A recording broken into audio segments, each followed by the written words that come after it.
What's going on, y'all? It's Greg with Greg Said It. Back with Inspiration Motivation.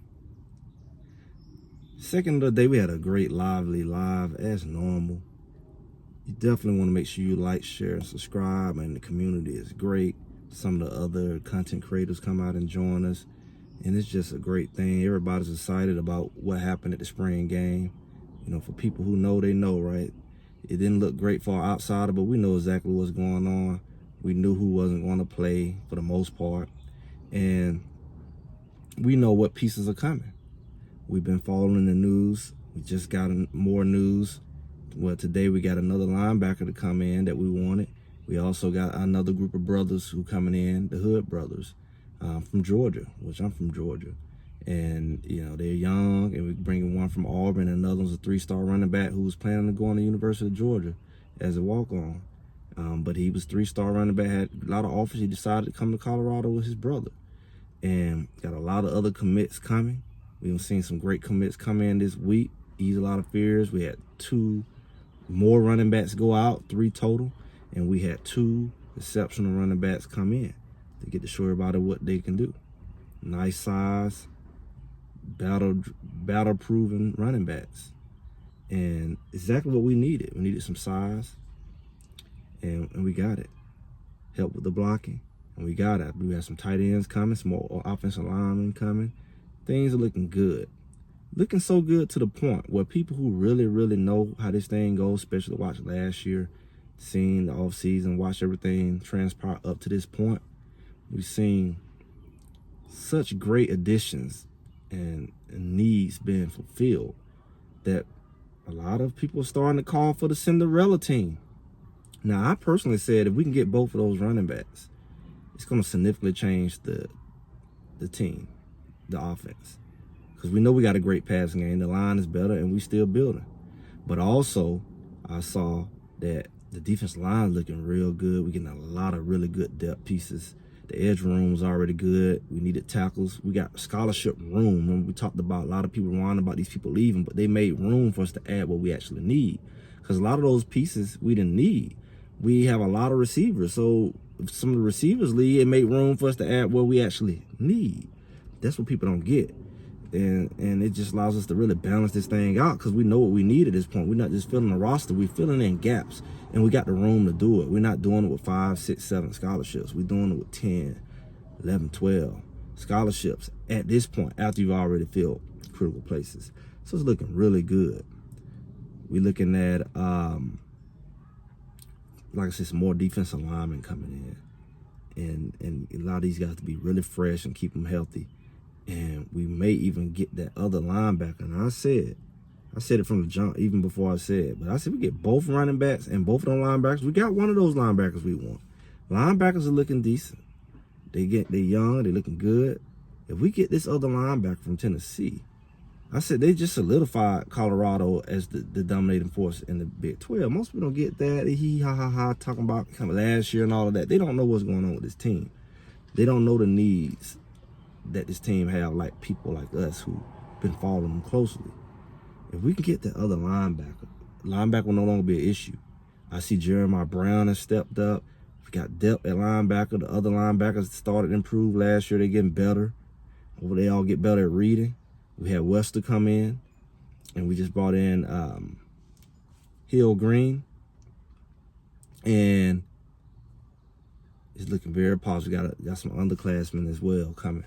So the linebacker room has significantly got better, depth-wise. Defensive line, everybody complaining about. Those were the weakest points.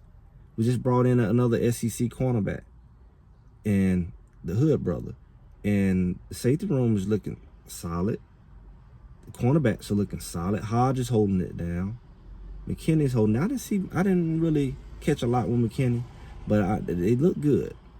Now, a lot can be said about those backup quarterbacks, which is a whole nother conversation. I don't know if we need to do something about that, but the team is looking solid. And solid where if the defense do what they do and the offense gonna do what they're gonna do, they're gonna be very hard to beat. They already came in pretty solid. A lot of people were saying 75, 8-4 already before any of these pieces came in. I didn't believe that, but that's what they said. So you can't tell me after all these pieces came in, you're going to keep that unless you're just a straight hater. You're not going to tell me that the team's still 8-4 after all these additions. What we're looking at now, if they were 8-4 then, they definitely come up to at least where I was at the 10-2 floor. This is a team to watch out for.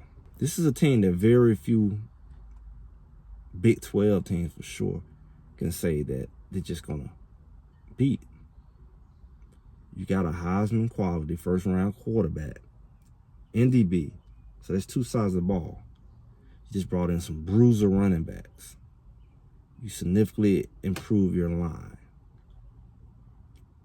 Your defensive line has some animals on there who's going to give somebody a hard time in that middle. You're definitely not going to be running the ball, and they're going to put a lot of pressure on your team in the passing game with the edge rushers. If you can't see that, you're in for a really, really, really bad surprise, because Colorado was already a talented team. It is what it is, whether you want to believe it or not. But they're teeter-tottering in the dominant.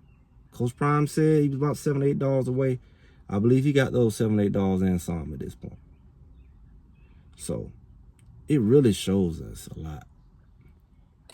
Lord knows you try to learn everything you can, from wherever you can, that can improve your life. And this is a lesson. Because in due time, things do change. And you go through the ups and downs, you up and then you down, and you like, you know what, I'm gonna come back up. When we saw Dylan leave after McCaskill, everybody was like, oh, but nobody didn't know what was happening behind the scenes. We would actually, doubt and fear. Are we actually gonna get somebody replaced now? Surely we weren't gonna be in the spring game with no running back. Then both our running backs that we did have, one was non-scholarship, one was a freshman, got hurt. It was looking bad. But they didn't know what was happening behind the scenes.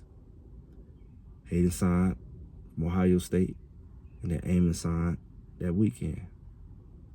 And boom, not only did we get two running backs back, but we replaced them with what we needed, size, to go ahead and punch that ball on them 3rd and shorts, 4th and short, and put games away. We also got another talented young running back with the Hood brothers over the weekend. So just like that, we lost 3 and we got 3. And nobody's undersized. So we actually, as a totality of the room, we got a lot more stout, a lot bigger. Our height increased, weight increased, and the ability increased. Because, yeah, we lost Dylan, but we also got some people who could pass block, which was one of the biggest weaknesses we had with all the speedy and talented running backs we had. None of them you really could say were true pass blockers. But we got a 6'2", 230-plus running back. Can't say he can't block. So we're looking good, and it all happened in time, through the ups and downs, through the valleys. Sometimes when you're in a negative space, you see everything as negative. You don't see no way out. But you got to be a faithful person, and you got to be willing to do the work. And one thing they was doing, they didn't sit on their hands. They didn't cry about it. They was working the whole time.